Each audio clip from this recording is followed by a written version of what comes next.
Nah gini, Elbaf Tanah Para Raksasa Nakama itu dikenal sebagai wilayah yang penuh legenda dan kekuatan yang tak tergoyahkan kan. Namun di balik keagungan itu nih, tersembunyi intrik besar yang bisa mengguncang dunia baru. Kedatangan Holy Knight itu kelompok misterius yang bergerak dalam bayang-bayang. Itu membawa ancaman baru ke Elbaf ya. Mereka dikabarkan mencari sesuatu, bukan hanya Rod Poneglyph terakhir, tapi mungkin senjata kuno Uranus yang telah lama hilang. Ingat di chapter 1135-nya mereka itu mencari Pangeran Loki loh. Bukankah menarik tuh? Apa sebenarnya tujuan pasti mereka itu? Siapa yang mereka buru itu selain Loki di sana? Nah, dari rahasia perpustakaan kuno yang dijaga oleh seorang pria misterius itu hingga keterlibatan Akagami Sang ya, Garling bahkan Loki itu sendiri, cerita ini memuncak pada pertanyaan besarnya. Apa hubungan para Giant Warrior dengan takdir dunia baru? Nah, saat pengkhianatan, ambisi dan perang berdarah mulai terungkap itu, satu hal menjadi jelas ya sekarang ini, bahwa pertarungan di Elbaf nanti itu akan mengubah peta dunia selamanya. Bayangkan tanah raksasa yang damai berubah menjadi medan perang karena rahasia gelap yang terpendam itu. Yes, ini menarik nakama. Selamat datang teman-teman, kita akan bahas alur cerita prediksi ini dengan Mimin di sini, Joy Boy The Library of Nika. Let's go, kita mulai ceritanya.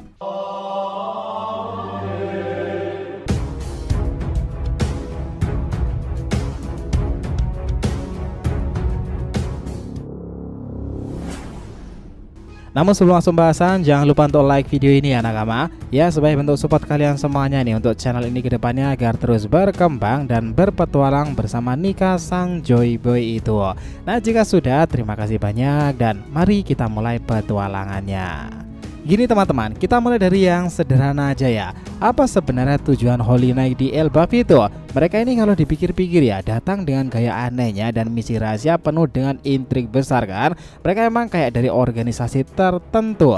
Kenapa mereka tiba-tiba ada di Elbaf? Apa yang sebenarnya mereka cari? Kita sih punya beberapa teori ya, tapi yang jelas gerak-gerik mereka tuh bikin suasana di Elbaf makin panas. Nah mungkin salah satu target potensial mereka itu adalah perpustakaan burung hantu itu kan. Itu bisa aja terjadi loh nakama. Informasi ini pada akhirnya juga terbilang penting sih, karena di chapter 1135-nya sudah diketahui ya, jika salah satu misi mereka itu untuk mencari Pangeran Loki. Kayaknya memang Loki itu diincar oleh saudara kembar Akagami itu ya. Bakalan menarik tuh pastinya.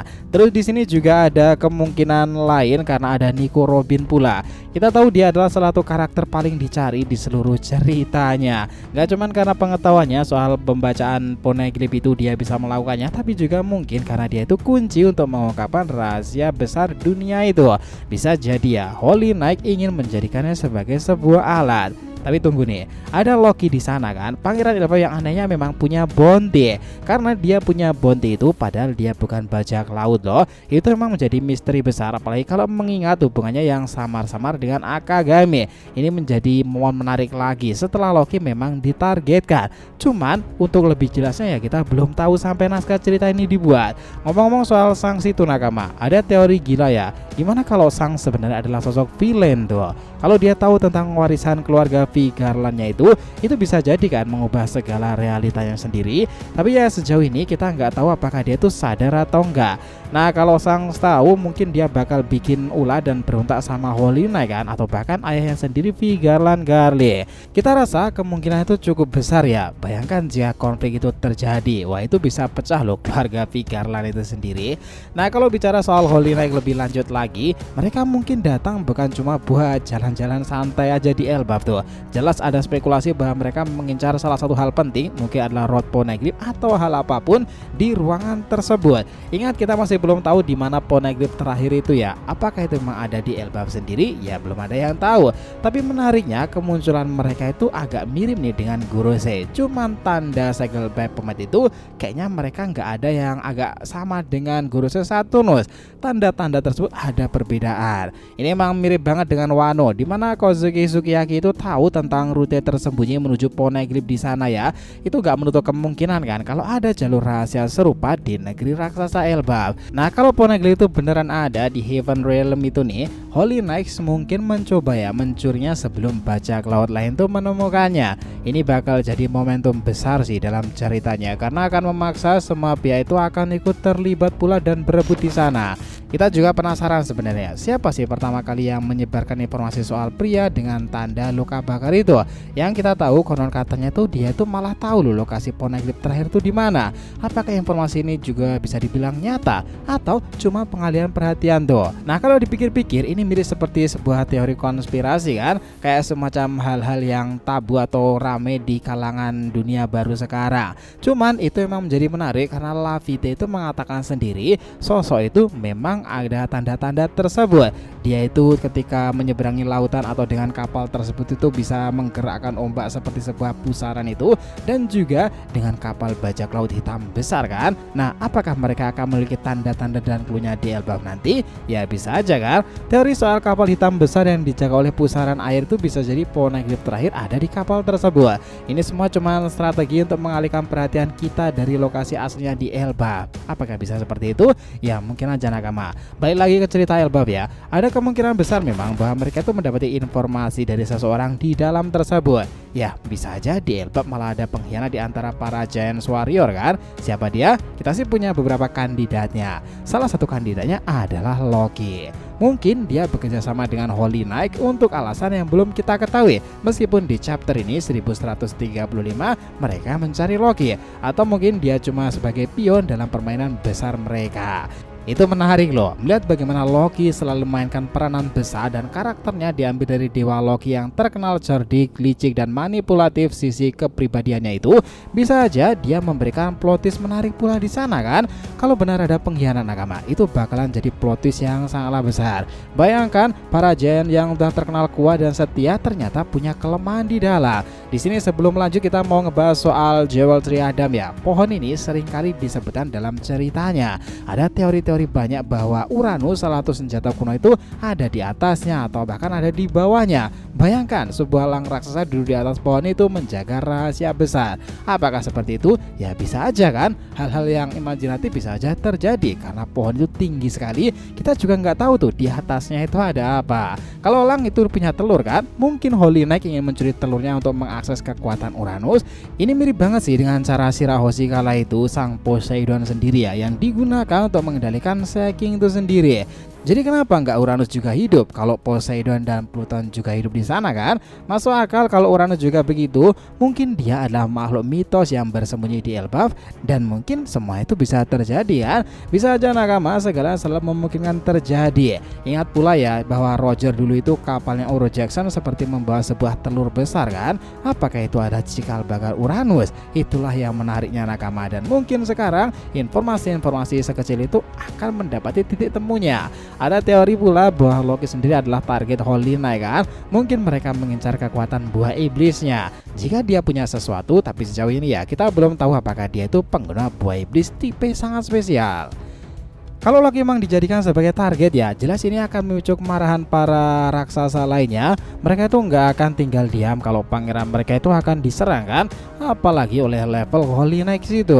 Skenario lainnya ya nakama, bahwa Holy Knight itu mungkin mengincar Luffy di sana. Tapi ini kecil kemungkinan sih, karena menyerang seorang Yonko biasanya berarti perang besar pula, dan perang itu belumlah dilakukan waktunya dengan tepat. Namun jika Holy Knight mencuri sesuatu yang berharga dari Elbaf seperti Poneglyph atau Uranus atau mungkin Loki itu ya, semuanya jadi masuk akal lagi. Nah di sana mungkin kita juga akan memaksa bahwa semua pihak termasuk Luffy, Akagami Sang, dan juga beberapa tokoh lainnya itu akan ikut bertindak. Kita juga penasaran pula kenapa V Garland Garly, ayah dari Akagami, begitu penting dalam cerita kali ini.